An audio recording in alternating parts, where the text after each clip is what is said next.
رمضان میں تہجد کا کیا حکم ہے؟ رمضان میں تہجد کا کیا حکم ہے؟ جبکہ وطر امام کے ساتھ ادا کر لیتے ہیں تو کیا وطر کے بعد بھی تہجد پڑھ سکتے ہیں؟ کیونکہ سنا ہے کہ وطر کو آخری نماز بنانا چاہیے۔ شعیب صاحب کشمیر سے، بالکل صحیح سنا آپ نے۔ حدیث میں آتا ہے اجعلوا آخر صلاتکم وطرا، آخری نماز وطر کو بناؤ۔ لیکن آپ صلی اللہ علیہ وسلم کا یہ حکم واجبی نہیں ہے، استحبابی ہے، کیونکہ آپ سے خود ثابت ہے وطر کے بعد نماز پڑھنا۔ تو اس لیے بہتر تو یہی ہے کہ وطر بالکل آخر میں پڑھیں تہجد کے بعد۔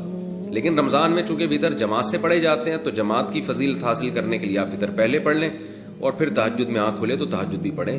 اس لیے تہجد نہ چھوڑیں کہ میں وطر پہلے پڑھ چکا ہوں، تو تہجد الگ سے پڑھ لیں پھر بعد میں۔ کیا تسبیح تراویح شرعاً ثابت ہے؟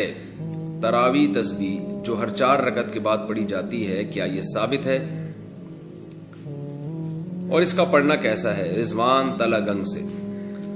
یہ جو 4 رکعت تراویح کے بعد پڑھتے ہیں نا، سبحان ذی الملکوت والجبروت، اس طرح کی کوئی لمبی چوڑی دعا ہے، یہ کہیں بھی ثابت نہیں ہے۔ لوگ اس کو چونکہ سنت سمجھنے لگے ہیں تو اس لیے اس کو چھوڑ دینا چاہیے۔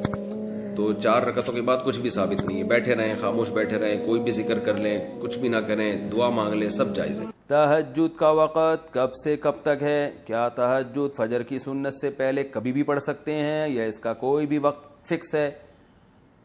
ارباس انصاری انڈیا سے۔ دیکھیں، عشاء کے بعد تہجد کسی بھی وقت پڑھی جا سکتی ہے، لیکن سب سے زیادہ فضیلت والا وقت رات کا آخری تہائی حصہ ہے۔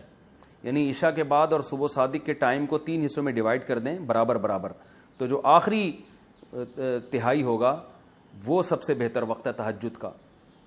تو وہ نہیں ہو سکتا تو کبھی بھی سونے کے بعد اٹھ کے تہجد پڑھ سکتے ہیں، آدھی رات کو بھی۔ بہتر ہے کہ نیند لیں، سونے کے بعد اٹھنا یہ تہجد کا افضل وقت ہے، اور اس کی بھی توفیق نہیں ملتی تو سونے سے پہلے بھی پڑھی جا سکتی ہے، لیکن سب سے افضل ہے آخری حصہ۔ پھر چلو آخری میں نہیں پڑھتے لیکن تھوڑی نیند لینے کے بعد اٹھ کے پڑھ لیتے ہیں، یہ بھی غنیمت ہے۔ یہ بھی نہیں ہوتا چلو عشاء کے بعد پڑھ لو۔